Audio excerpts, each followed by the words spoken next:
Hi అండి, welcome to Missamma చెప్పే కథలు. ఈరోజు మీరు వినబోతున్న కథ మామగారి ఉపవాసం. ఈ కథను రచించిన వారు లక్ష్మీ మదన్ గారు. ఈ కథ ఈనాడు ఆదివారం మ్యాగజైన్లో ఫిబ్రవరి నెల 2026లో వచ్చింది. ఇంకా కథలోకి వెళ్ళిపోదామా మరి? రుకు, రేపే కథస్ కదా, ఏర్పాట్లన్నీ పూర్తి చేశావా అడిగాడు కృష్ణమూర్తి. చేశాను. మీ ఉపవాసం ఎలాంటిదో నాకు తెలీదా?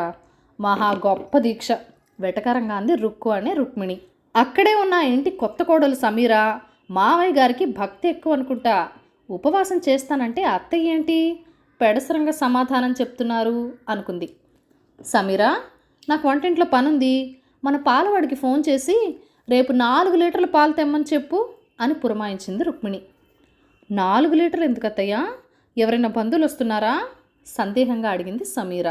అక్కడే ఉన్న కృష్ణమూర్తి వైపు చూస్తూ రుసరుసలాడుతూ, నీకు కొత్త కదమ్మా, రేపటికి పూర్తిగా అర్థమవుతుంది, నేను చెప్పడం ఎందుకులే అన్నట్టు మర్చిపోయాను, అక్కడ పండ్లు ఉన్నాయి, అన్ని కడిగి ఫ్రిడ్జ్లో పెట్టు అంది రుక్మిణి.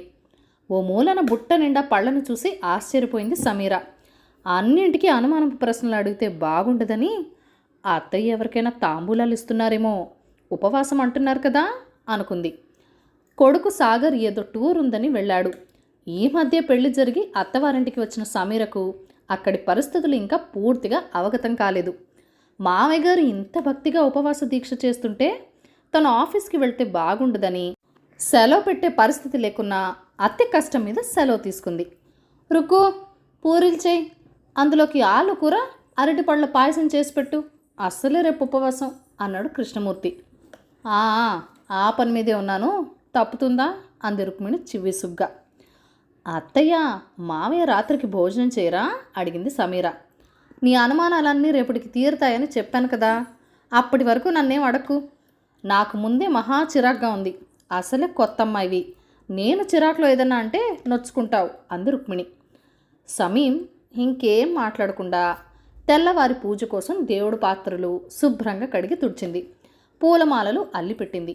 ఆ తర్వాత అత్తగారిని వంటింట్లో ఏమైనా సహాయం చేయనా అని అడిగింది. స్టవ్ మీద కుక్కర్లో పప్పు, ఇంకో కుక్కర్లో అన్నం పెట్టమ్మా అని చెప్పింది రుక్మిణి. ఇవన్నీ చూస్తుంటే సమీరకు పిచ్చెక్కినట్లుగా ఉంది. ఒక పక్క పూరీలు చేస్తున్నారు, మరో పక్క భోజనం అంటున్నారు. ఏమిటో అర్థం కాలేదు. అడిగి ఎందుకు మాట పడాలనుకొని మౌనంగా పాలకూర పప్పు ఒక స్టవ్ మీద, అన్నం ఒక స్టవ్ మీద పెట్టింది.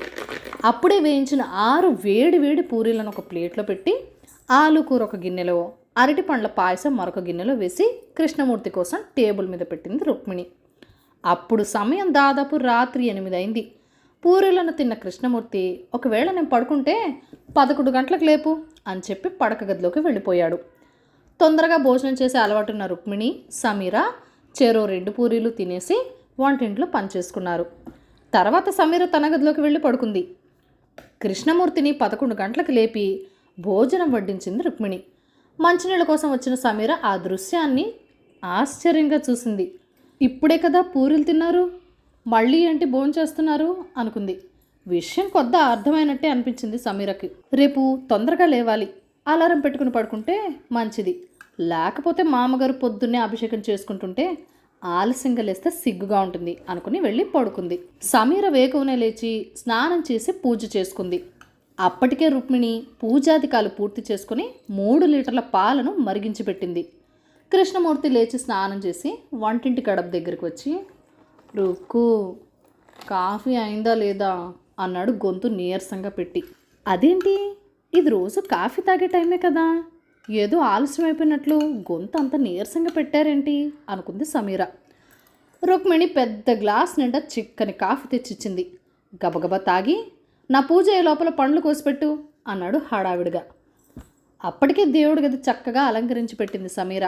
పూజ చేసుకుని బయటికి వచ్చి పలహారం కోసం ఎదురు చూస్తున్నాడు కృష్ణమూర్తి. ఓ 5 రకాల పళ్లను గిన్నెలో సర్ది కృష్ణమూర్తి ముందు ఉంచింది రుక్మిణి. పాలు కూడా తెచ్చిపెట్టు అన్నాడు. సమీరకు ఇదంతా చూస్తుంటే పిచ్చి పిచ్చిగా ఉంది. ఇప్పుడు అత్తగారిని కదిలిస్తే కొట్టినా కొడతారని ఊరుకుంది. పండ్లు తిని పాలు తాగేసి గదిలోకి వెళ్ళి పడుకున్నాడు కృష్ణమూర్తి.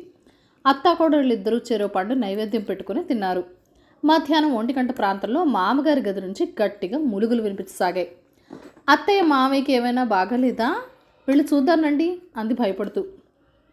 ఆగు తల్లి, నువ్వు కంగారు పడకు, నన్ను కంగారు పెట్టకు. చెప్పాను కదా, రాత్రి వరకు విషయం అంతా నీకు అర్థమవుతుంది అంది చేపట్టుకుని సమీరను ఆపుతూ.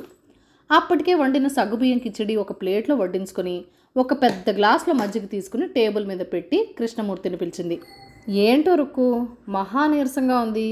అసలే ఉపవాసం, రేపటి వరకు ఓర్చుకోవాల్సిందే. నా చిన్నప్పటి నుంచి ఎప్పుడూ నేను ఉపవాసం మానలేదు. మా నాన్నగారు కూడా ఇలాగే చేసేవారు అన్నాడు కిచిడి ఆరగిస్తూ. తెలుసు అంటూ తలని 5-6 రకాలుగా ఊపింది రుక్మిణి తన అత్తగారి కష్టాన్ని ఊహించుకొని. నిజమైన ఉపవాసం చేస్తున్నది రుక్మిణి సమీర. తన నీరసాన్ని పక్కన పెట్టి పతిదేవుడికి ఆహారం అందించడంతోనే సరిపోతుంది రుక్మిణికి. ఓ పారాయణం చేసుకోవాలన్నా, గుడికి వెళ్ళాలన్నా అవకాశమే లేదు. ఆయన దీక్ష ఏమో కానీ నా ప్రాణానికి వచ్చింది అంటూ వంటింట్లోకి వెళ్ళి గొనుక్కోసాగింది. ఇదంతా చూసిన సమీరకు విషయం పూర్తిగా అర్థమైంది. ఇక అత్తగారిని అడిగే పని లేదు.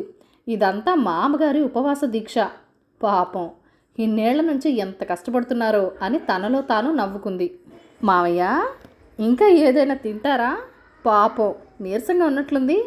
అసలే ఏకాదశి ఉపవాసం అంది నవ్వు దాచుకుంటూ. నా తల్లే, కొత్తదానమైనా నా బాధ అర్థం చేసుకున్నావు. 1కి 10 సార్లు అడిగితే కానీ చెయ్యదు మీ అత్తయ్య. కడుపులో వెల్తిగా ఉంది, కాసిన పల్లి లేంచి పెట్టమ్మా, ఉపవాసానికి పనికొస్తుంది అన్నాడు ఆత్రంగా.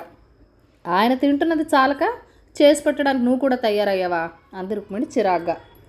అదిగో చెప్పానా, తాను చేయకపోగా నువ్వు చేస్తా అంటే కూడా వద్దంటోంది.